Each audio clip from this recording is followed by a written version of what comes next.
I just got back from seeing PHAEDRA at the National Theatre, and I can't tell whether I liked it or I just liked being at the National Theatre. I think that there is a real sort of phenomenon to be aware of with the Nash, which is that when you go to the Nash, you're usually going to have a good time just by virtue of being at the National Theatre. But that doesn't mean that the show that you're watching is necessarily something that you're super into. You might just be appreciating the fact that the production quality is super high and things like that because you're at the Nash. And this is central to my thoughts on PHAEDRA because it was a good time for sure, but at the same time it felt maybe a bit safe almost. It had lots of witty dialogue, but I don't know if I came away from that feeling particularly entertained. I was just stimulated by it, like a challenge to follow a certain conversation that I succeeded at, but then reflected on it and went,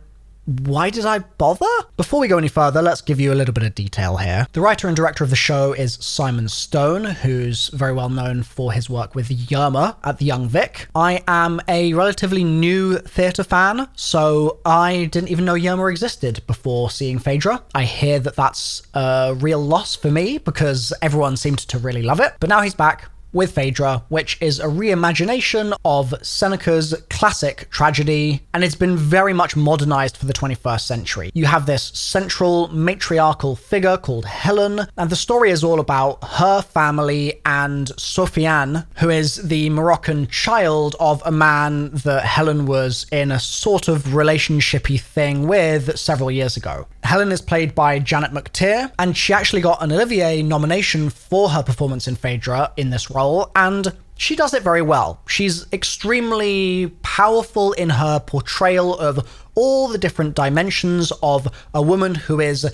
in politics. She's in the shadow cabinet, she's very powerful, while simultaneously being a complete mess in her personal life and a very awkward parent. She really has a dysfunctional family around her that somehow has stayed together, perhaps due to the help of her diplomat husband, but she still ends up doing a lot of the parenting, and the kids kind of resent both the parents, and it's just all a little bit strained perhaps. And this comes across straight away. The dialogue in the opening scene is so layered on top of itself, with characters talking over one another. There's so much crosstalk going on that you can't really fully follow everything, even if you watch the play multiple times. At almost all points in that initial opening scene, there are at least 3 people speaking at once. And so you kind of catch some comedy here and there with certain comments that certain characters might come out with, but you feel like it's lost a little bit to the fact that you're really having to tunnel on one person while so much else is going on at the same time.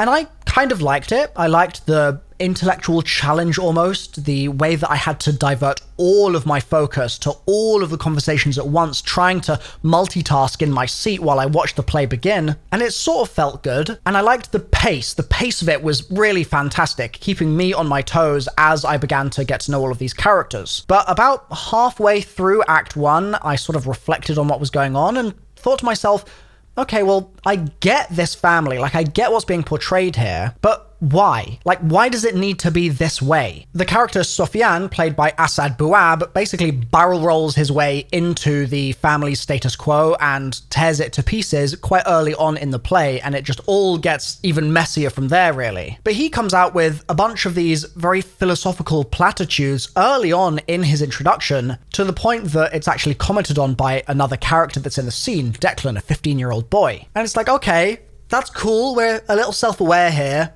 but why are we doing this? Is Sofiane providing some kind of commentary that the reader, the viewer, might have completely missed out on had he not said it? Is there some kind of great metaphor going on here? Like, is there real meaning that we can dig into and find from his words? But time and time again, as the play went on, I found myself sort of going, okay, this is complex, and this is very witty and requires you, the viewer, to really be on your toes. But I don't know if that need is necessarily adding to my empathy for the characters, for their arcs through the story, for my understanding of them, for my enjoyment of their performances, whatever. I don't know. I enjoyed it, but I think I enjoyed a lot of the fact that it was a Nash production, and I don't know, had it been maybe staged in a slightly less beautiful manner, and had it been performed by less heavy-hitting actors possibly as well, had Janet McTeer not been in that main role, had maybe then I looked at the script and the book itself and gone, yeah, this is just a lot of words, and why? For example, there were some really quite amusing moments that I enjoyed, but these then swung around to suddenly very thick scenes, thick with emotion and with this raw pain that all of the characters have on their backs that they are carrying with them. But because you have this humor interjected throughout, kind of, almost to the point of baiting the audience to cringe at this family throughout the play, I'm not sure you're given a huge amount of room to grieve for the characters or to feel for the characters or to empathize with the characters in a way that might have really been beneficial to feeling like there was a connection being established there. There are some pretty horrible things that happen throughout this, some pretty troubling revelations, and I just sort of found myself going, wow, they're all just such a mess. But that feels like it missed something. If that's my takeaway, like, wow, they really messed that one up, and I'm not seeing too much else beyond that, then I think that there's a missed opportunity there. And to be honest, just the family dynamic alone, I don't think I would believe at all had I not been present in the room with a family that acted like this a couple of times a few years ago. Like, I actually have experience with a family that was very, very similar to what I was seeing on the stage, but they were so close to caricature in real life that seeing it on stage still felt very unreal, even though I'd kind of lived that. And I think at that point, if I've literally seen it with my own eyes and I still feel like this depiction is just a little bit too surreal, surreal the wrong word, but almost overwritten is how I might describe it. At that point, maybe the book itself is failing to see the forest through the trees. Like, it knows that it's trying to progress the plot with some kind of conflict in a scene and revelations that might be happening between characters and emotional turns and things. But it did sort of feel at times like it was doing those things, which you shouldn't be really conscious of when you're watching something like this, I feel like. The unfolding of it should feel seamless. And so I think the overwritten nature of it, if that's the right word to use here,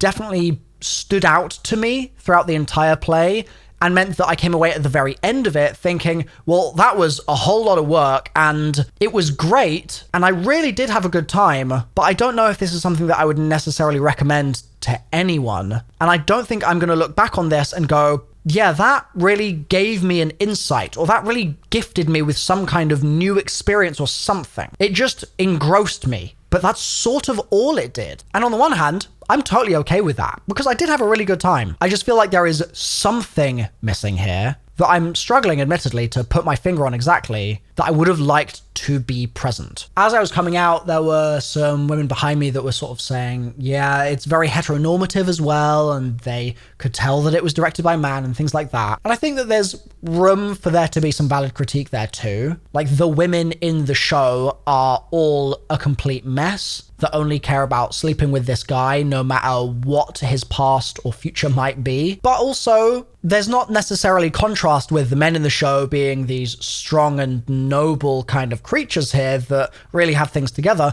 No, everyone's a mess in the show. It's just that Sufyan himself kind of goes along with things in a way that the others don't. The others are much more kind of crippled by their neuroticism and really kind of confined to the societal sort of box that they've been put in. Now, aside from all of this, I do have to say, I loved the set. The set was so gorgeous, and the changes between scenes at certain points felt like magic. I don't know how they did this, and I looked at a few reviews, and the reviews all said things like, yeah, some of the set changes just took too long and people started getting bored. Other people could hear noise during the set changes, and that kind of ruined the immersion a bit. During the set changes, it's just pitch black in the theater, so you don't know what's going on, but the entire thing takes place in a glass box, very similar to the Lehman trilogy, for instance. which I adored. But for me, while I was watching it, I had no sound issues during those black intermissions while there was music playing, and 20 seconds later, a restaurant would transform into a wheat field.